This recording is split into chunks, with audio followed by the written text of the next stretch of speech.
here at the Vancouver Resource Investment Conference with the Yukon Mining Alliance. A really important interview and discussion here with the Honorable Mr. Ranj Pillai. He is the Minister of Economic Development with the Government of the Yukon. It's my first time interviewing you. Welcome and thanks for sitting in the hot seat. Thank you. Good to be in the hot seat. Good to be back again after a couple years of missing. It is good to be back. You know, we got a nice view of the floor here the first day of the conference, and it feels pretty good. People are happy to be here. You're lined up on the most important part of the floor, which is, of course, the Klondike Trail, where all these great Yukon companies are telling their story. Yeah, absolutely. Well, there's some great companies. Listen, the last couple of years have been interesting to say the least. Absolutely. Now, but it seems like we're coming out of this era of COVID. Yeah. Can you kind of walk us through initial challenges through the pandemic, and what is the Government of Yukon doing now to really kind of boost exploration and mining now that we are coming out of it? Yeah, I mean, it's I guess hard to condense it all into a short chat around with the last 2 years, but I think the important things to share, we were very quick to the table to come up with solutions as a government. We built a panel of private sector advisors within days of really COVID sort of being announced across the country, coming out of PDAC. We built programs within 2 weeks that we then helped capitalize and support the private sector. And moreover, we stood on, we held the line when it came to mining production. We did not shut anybody down, and we worked very closely with the sector. We believed in the sector's sophistication around keeping people safe and healthy, and they did. And what ended up happening was we had positive GDP growth in 2020 when the rest of the country, we grew by over 5%, our GDP in 2020, when we saw the country, almost drop by over 5%. And now with the preliminary numbers in 2021, we see, I think Canada, it's just under 5% preliminary numbers of GDP growth, and we're at 9.1%, and really attributed to our mining sector. So that was key, I think, coming out of this. So we have a good, we have good momentum. We're seeing the exploration numbers that are being posted looking very strong coming into this season. We've seen growth from 2020 to 21, and now we're seeing, again, very good numbers on what we see as potential spend. We're continuing to invest in our own programs. We'll spend about just under 1.5 million in our YMET program, which basically matches up with private sector money to get dollars out into the exploration at early stage. That's always been a great one. So I think that's going to be, and again, we're out fast and quick telling the story of the Yukon. When it comes to ESG and that conversation, we're telling the world, look, you're looking at this now. We've had those metrics in place from the start. I'm really fascinated with this GDP growth, and you mentioned obviously mining and exploration being a big factor with that. What else, outside of mining, what else is driving that growth in the territory? Well, it's, we're also, when it comes to construction, we, two things that are at play, the Yukon grew faster than any province or territory in Canada over the last 5 years. Actually, Canada was if you look at all G7 countries, you can see very significant growth by Canada. We led that. I mean, we were almost, 12% growth, population growth over 5 years. So we've got, housing, both on the commercial and residential side, but more importantly, infrastructure. And what we're trying to do is make sure we have the right infrastructure, modernized infrastructure, and that we're supporting the mining industry. So, when I go back, we have, probably about $250 million right now that's going out to a multitude of different road projects. We have about $100 million going into our airport. We're going to be in BC today. We're here in BC today, but we're going to be having a look at the port in Surrey. We're looking at partnering with the town of Skagway to modernize our access to tidewater, especially with the push towards critical minerals. So that's driving as well. I mean, that's driving a lot of growth, and it's important that we make that investment. Well, I mean, infrastructure has always been a key topic in places like this where people are looking for investment ideas with the Yukon, and there's always been that stigma. It's like, well, they lack infrastructure. Yeah. But I've been involved in Yukon for 5 years, and it seems like every year the infrastructure just keeps getting better and better, but there's no stopping in sight. No, I mean, like, I think things that they wouldn't know. I mean, we're here in the month of May, and in the next 60 days, our first direct flight from Europe will start flying into our international airport from Frankfurt. I also have the tourism portfolio in my work, and I just came back from Toronto. We now have a direct from Whitehorse to Toronto. That's big for us. It's big to be tied into the investment center for Canada when it comes to mining, but also the regular travel between Vancouver, Edmonton, Calgary, Kelowna, Victoria. I mean, really, we're very connected. And I think when you look at the thousands of kilometers of all-season roads, people maybe would get our territory mixed up with other territories, but really, tremendous amount of infrastructure on the ground, and we'll just keep investing in that. Let's talk about the other part of infrastructure, and that's really the labor portion here.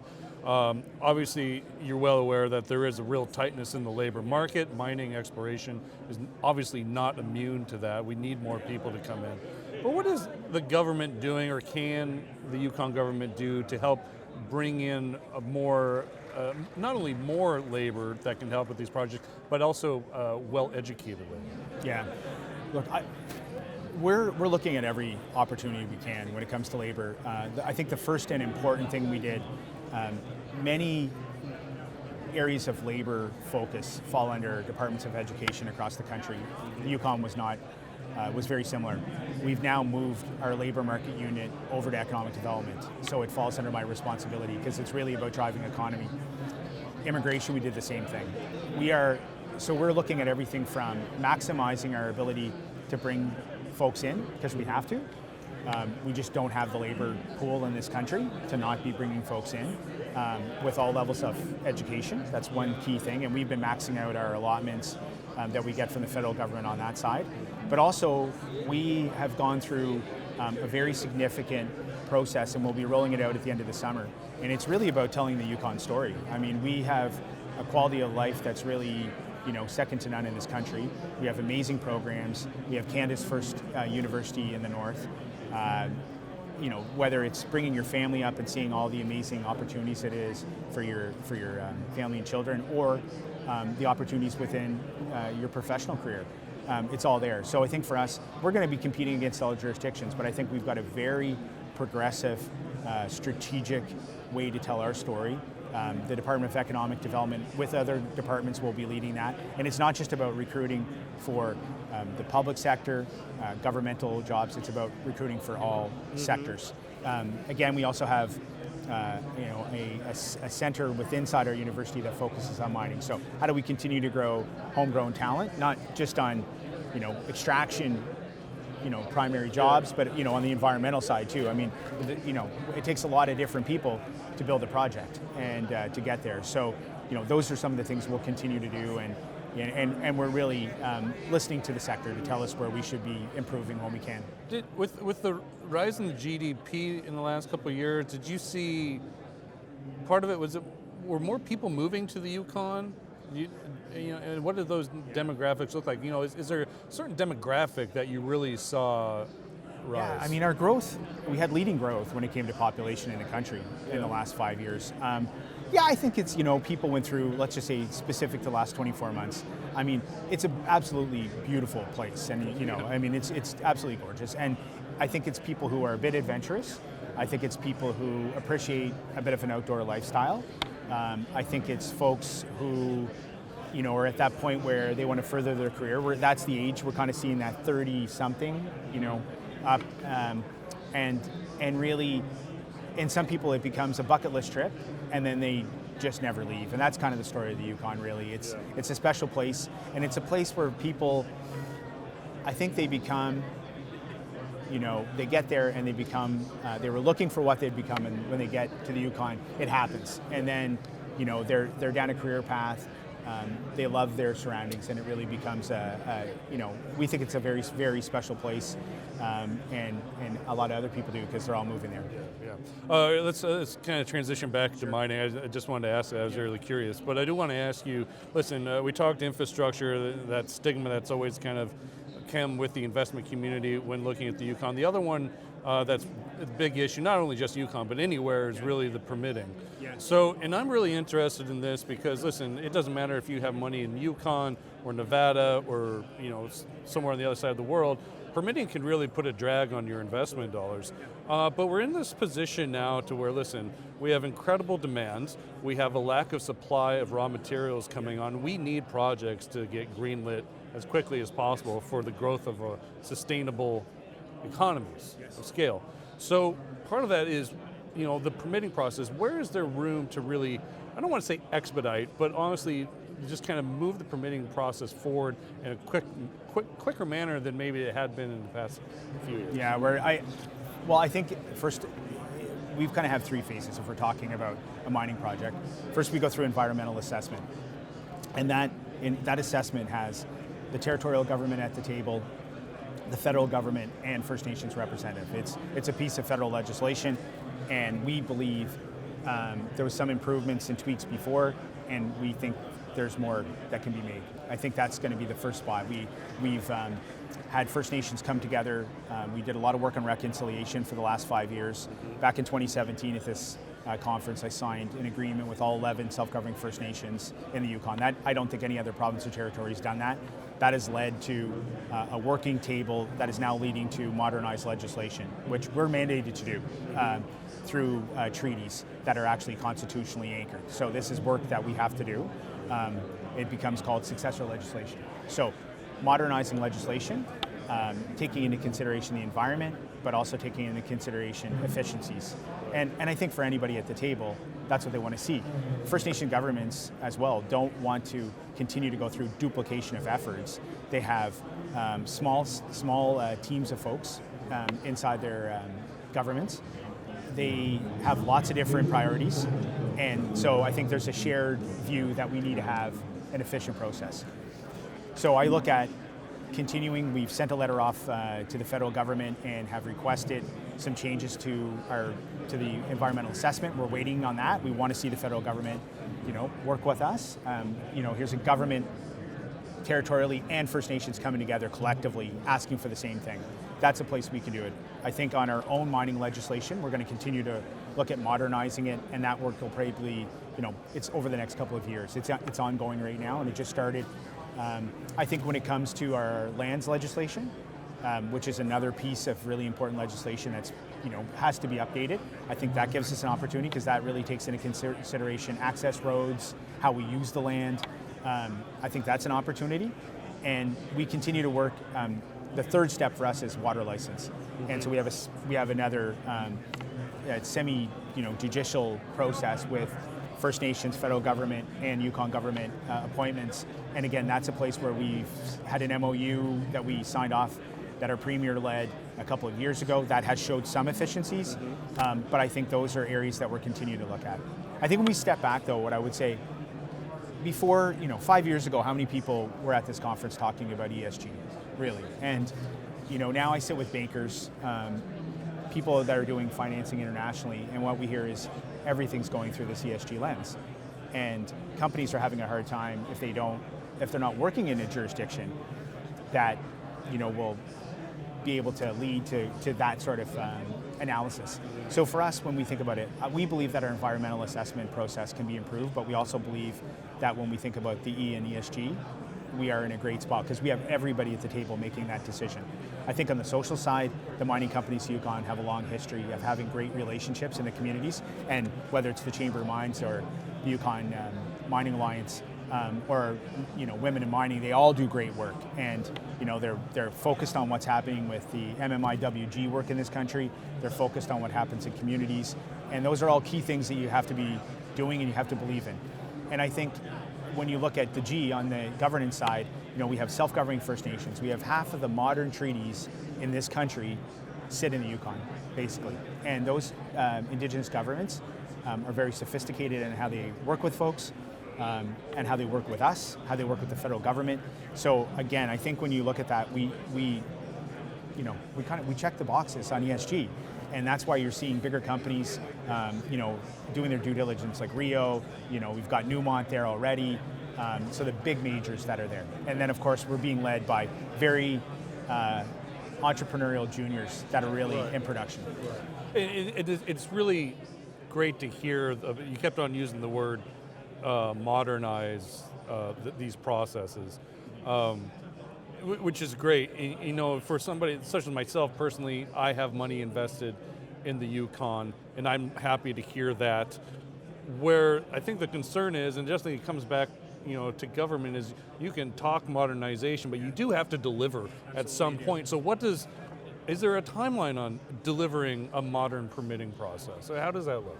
Yeah, I think when it comes to the federal piece, you know, we need them to essentially put our request into their legislative agenda when it comes to the federal side. And, you know, the Premier was, you know, where we're at today, where, you know, the end of May, and the Premier was just meeting with the Prime Minister and Minister of Natural Resources and others, and this is a priority for us. So again, you know, I hope to see this over the next year or two, that we get to a place where we're on the legislative agenda. That changes how we do the EA. That will remove redundancy in processes, and we'll see some real change. I think on the water license piece, which I was saying was the third phase, I think we've seen improvement there, and really it's about how government interacts with the third party, and how we can, you know, appropriately and respectfully discuss interest, but yet not undermine the process that was put in place, the integrity of the process. Right. And then I think with the modernization, you know, we're probably looking over the next 2 to 3 years when it comes to the mining legislation. It's a big piece of work. Like, that's the truth. It's not, you know, we're talking, you know, we have certain policy in place that's been in place since the gold rush. You know, we just had 125th anniversary of the Klondike Gold Rush last year, and so, you know, I want to be honest with your viewers. This is important work. We have to get it right. It'll take a bit of time, but when it's in place, now we have the foundation for the next, you know, 125 years of mining. Right, and I'm glad you said that, because I was thinking in the back of my mind, like, this is not something you can just rush through, because you have got to get it right the first time. Yeah, and you have to get to a place at the table with mutual respect from the parties that are there. And if you don't, if you rush it through, and that's happened, you know, in other jurisdictions before, it's happened in the Yukon before, and then what happens is you spend a whole bunch of time trying to, you know, repair relationships and to work around it. And so from the start, we've been in a place where we've been focused on improving, but we've also been focused on strong, respectful relationships with everybody, and making sure that, you know, we're open and honest with industry, and making sure that we have respectful relationships with First Nation governments and municipalities and others. And that's really been the key to how we've handled ourselves. What we've seen overall is, you know, a half a decade of some very serious growth. I think we're continuing to mature as an investment jurisdiction, or as a mining jurisdiction. And really, with this move on critical minerals, you know, the amount of basically international foreign affairs individuals, like ambassadors, you know, consul generals that are reaching out to me in my other work is extraordinary. And it's really been about, where's Canada going to be when it comes to critical minerals? We know we have to do it for ourselves, but who are the partners we need, and who are the right partners? Right. And so I think the opportunities in front of us are extraordinary. But you're right, we have to get it right as a country. We have to remember that mining has been foundational to the growth of this country, and we have a new opportunity. So right. What are we going to do with it? And this is really interesting that you mentioned that, because one of the things that we've been talking about on the podcast is this idea of a deglobalized world, and just really how Canada, United States, Mexico, all these countries that made up that, what was NAFTA, and I can't remember what it is now, but, like, you know, we can really strengthen those relationships once again, because obviously, you know, the world is changing every day, and where we end up, we don't quite know yet, but between the resources from the Yukon and the demand and from the United States and Canada, and, like, we're set up really well, and the future is really bright for Yukon mineral exploration, because we need it. Yeah, I mean, when you think about northwestern Canada and the Yukon, you know, I sat at the table and co-chaired the mining table with the previous federal minister of mining a couple of years ago, and so I had all the mining ministers at the table with me in the country, and, you know, it was good conversations, and you go through that work to get agreements in place across the country, and then what we saw with our sort of, the modernization of mining and how we were going to position marketing in Canada. And then we also had a scenario where we had agreements signed between the US and Canada on critical minerals. So, but where the rubber hits the road, we're working with the community of Skagway, Alaska, a small community, great local leaders. We're looking at investing into, again, a very modernized ore terminal. And we have to remember, when I sit down with federal officials and people at that level, the same way with US officials, by the way, we have an agreement to work together and around critical minerals. This is where the work gets done on the ground, and we're working well and coming up with solutions. But it's continually like educating everybody within the continuum of what an agreement really means and how we actually have to work together. But I think you're right. I mean, I think we're positioned as a territory very well. We have 2,900 mineral occurrences. There's lots of work to be done. And again, I think we've got a good track record over the last while. Victoria Gold was our last permitted mine. It's a great story. They're doing good work. And again, I think we're looking for the next mines to open. Well, and also Newmont coming out and say they're going to actively continue to work on coffee. Rio Tinto coming in and partnering with Western Copper and Gold. I mean, there's a couple big projects there that can help deliver those materials that the world continues to need. But then we could go back and have the conversation about permitting and infrastructure and all this. We don't need to do that, but it is set up really well.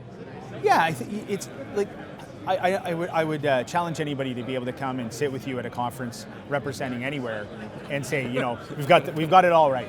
I think we have a lot of attributes. I think there's a huge potential. But I will say this, I'll tell you, when you think about the Yukon, when it comes to responsible mining in the Yukon, Yukoners understand the long history around mining. And when people are going to do it right, they support it. And we have, we also went out and we did consultation around our clean energy. It's our clean future, it's called. It's about our emissions reduction, and it's about moving forward. And we ensured that critical minerals, this is a number of years ago, was in there. We understand, before anybody was, finally making these deeper connections between critical minerals and a clean future, as a long history of mining and a real social support for mining and with our population, that just made sense. And we had all First Nations, all municipalities consulted and endorsed that plan going forward. So I think that I don't know if you'll get the same level of understanding and support for the sector in every part of the country. Mr. Pillai, before I let you go, we covered a lot of different topics here. Yeah. And thank you for answering some of those tougher questions. No problem. But I do, what else do you want this investment community to know as you continue to attempt to attract global investment dollars into the territory? I think I want folks to be able to understand that we get mining. We are very retail at the political level, right through to in how we interact. We're very accessible in a good way. We want to help people make the right decisions. My morning was spent meeting with companies and hearing their feedback on how we can improve, but in turn, giving some ideas of what we've learned along the way. I think it's important for folks, for the companies that are thinking about coming in, that they come in and they engage early with the partners they're going to have. Understand that we are a jurisdiction that can really help support and build the projects of the future. I think you have governments at all levels that get it. I think that's important. And I think for investors that are listening to your show, they have to understand it's the stability. There's lots of places to invest in this world. I think the delta between us having it exactly where we want to be and where we are is pretty small.